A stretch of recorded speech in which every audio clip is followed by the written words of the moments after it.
Vážený pán predseda, vážení kolegovia,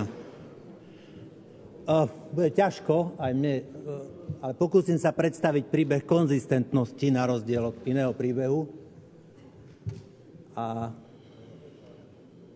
ja musím byť citlivý, lebo uvedomujem si to a nechcem skončiť ako niektoré iné. Takže pokúsim sa preklopiť cez to, čo tu zaznelo a pokúsim sa povedať meritorne k tejto veci, o ktorej tu hovoríme. Neviem, ktorí z vás si pamätáte alebo nepamätáte, kolega Matej to tu spomínal, bolo to v júni, sme tu volili kandidátov do disciplinárnych senátov. Ja vtedy som avizoval, že mám s tým problém.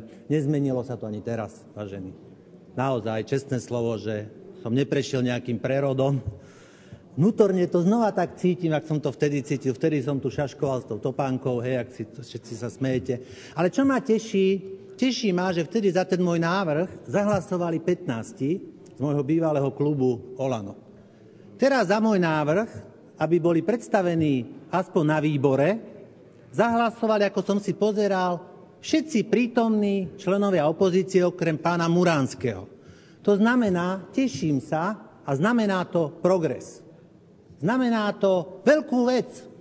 Znamená to, že to má význam.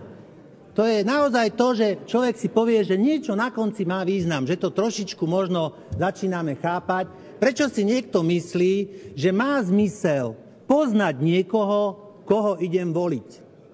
Rozumiete? Lebo to absolútne nesedí. Ak mám niekoho voliť, mal by som ho poznať. To je úplne, ja neviem, tých príkladov som rozmýšľal, aký vám dať taký exemplárny príklad, že prečo by to tak malo sedieť, ale však ste tu dostatočne tvoriví, si vymyslíte sami. Proste to nefunguje. Keď raz chcete niekoho voliť, mali by ste ho poznať. Tu keď som dával ten návrh, že dvakrát teda plénum, potom výbor, plénum bolo zmietnuté zo stola, ale všimol som si progres aj u vás. Pani Lašaková tam naznačovala niečo v tom zmysle, že čo a ako. Pán Matej, ktorý mal úplne iné starosti, tam sa bavil s pánom Raším proste v tej mimike, ja som to potom pozeral, v mimike niečo také, akože na čo. Hej? Takže to bol signál pre vás, kolegovia, táto mimika, že na čo, že nie. A hotovo a ideme ďalej. Nuž, a teraz vám poviem, prečo s tým mám trošku problém.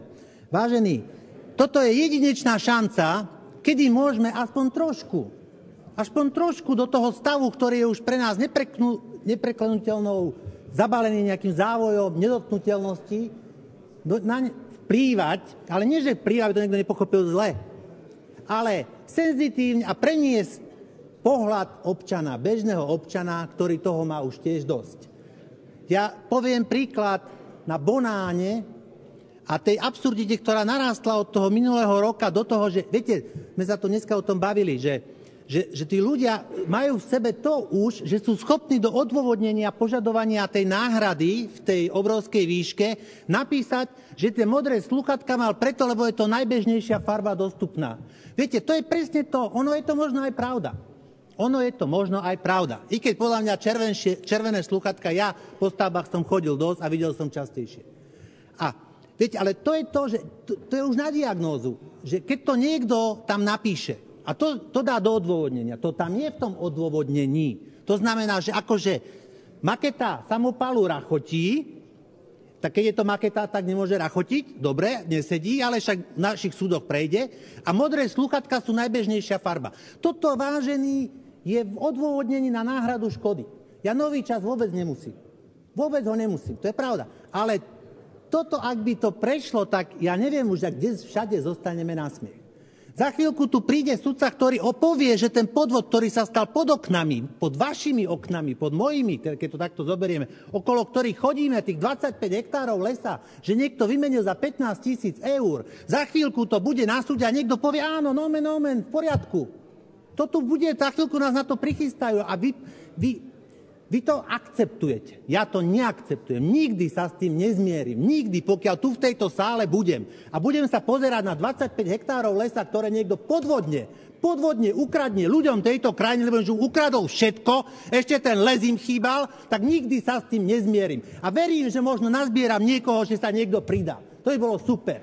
Toto máme jedinečnú šancu. Máme jedinečnú šancu vytvoriť niečo, tomuto môže pomôcť, lebo disciplinárne súdy, i keď sú dosť formálne, ale majú to akom takom štatúte, môžu tomuto pomôcť. A vy máte tú šancu tomu pomôcť. Chcete tomu pomôcť? Chcete splniť objednávku verejnosti, že ju to trápi? Chcete aspoň čiastočne prispieť k tomu, že sa to zlepší? Chcete alebo nechcete? Chcete poznať tých ľudí, ktorí budú v tých senátoch, alebo nechcete? Stačí vám, keď pán Madej povie, že netreba? Ja toho človeka nepoznám, vážený. Ja ho tu vidím raz za čas. Ja neviem, kto je pán Madej.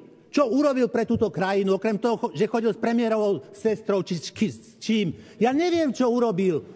Čom je jeho sila? V čom je jeho presvedčenie, že má tú moc, keď môžeme hovoriť o zlepšení stave súdnictva a jeho jeden náznak stačí pre vás? V čom je jeho sila? Povedzte mi. Ja poznám týchto ľudí, ktorí to sú, ja tomu hovorím, predsedovia ubytovacej komisie. Nikto nebol horší na Entraku ako predsedovia ubytovacej komisie. Nechcem tu robiť analýzu. Poznám týchto ľudí bez akejkoľvek sociálnej skúsenosti. Zo školy rovno do parlamentu. V čom je sila pána Madeja, že si dovolí robiť to gesto? V čom je vaša sila? To by ma fakt sakramensky zaujímalo. Vážení, ešte na jeden paradox vás chcem upozorniť.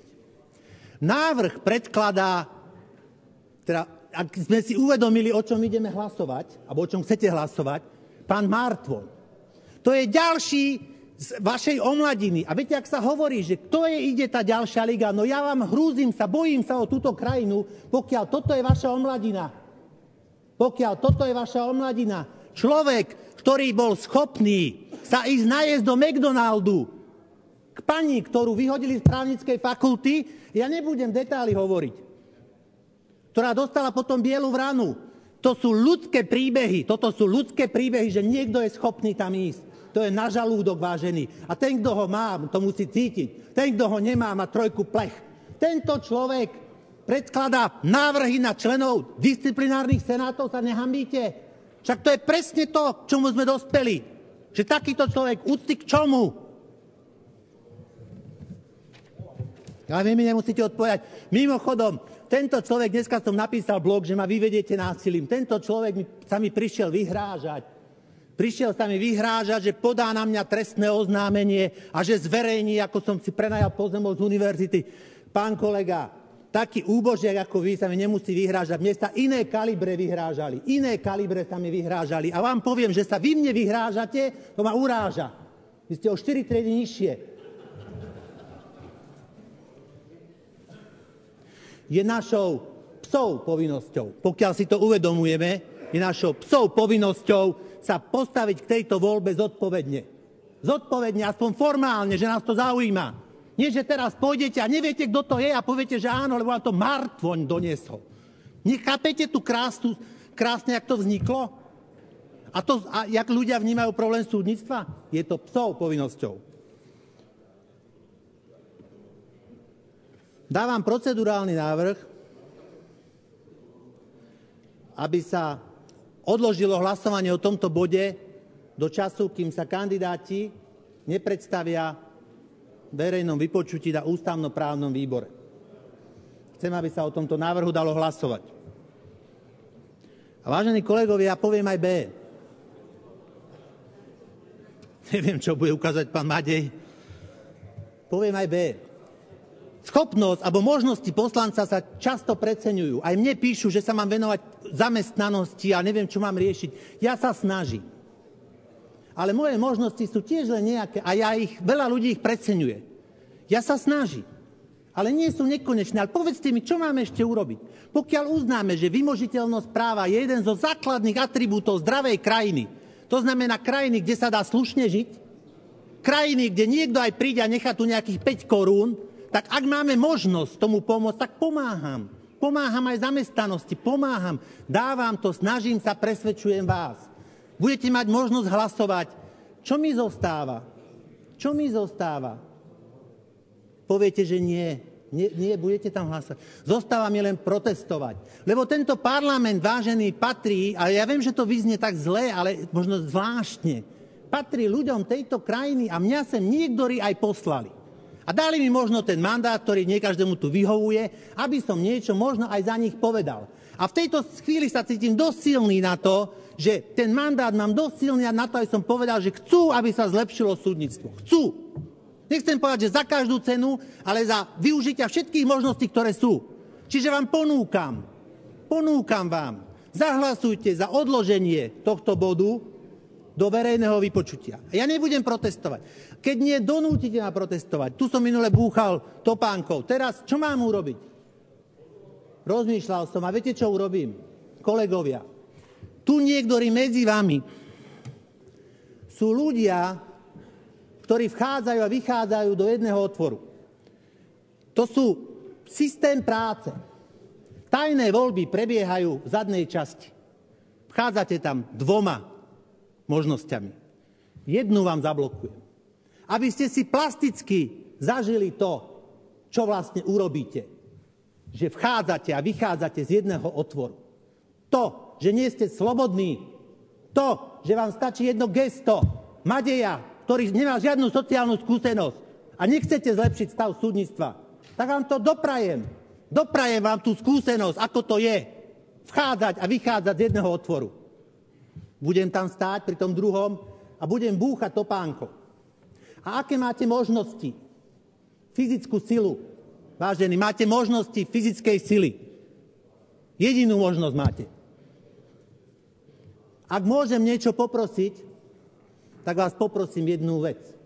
Aspoň za mnou neposielajte ženu. Lebo tu ste boli takí hrdinovia, alebo som bol asi, ak si dobre pamätám, jediný. Keď tu nejaký hulvát, prasák nadával žene v parkovisku, tak som bol jediný, kto sa postavil. Ja som vtedy povedal, že s tým človekom by som nesedel v jednej sále. Vtedy som mu zobral vlajku. Aspoň za mnou neposielajte tam ženu. Keď pán predseda sa rozhodne, že ma dá vyviesť fyzicky, neposielajte za mnou ženu.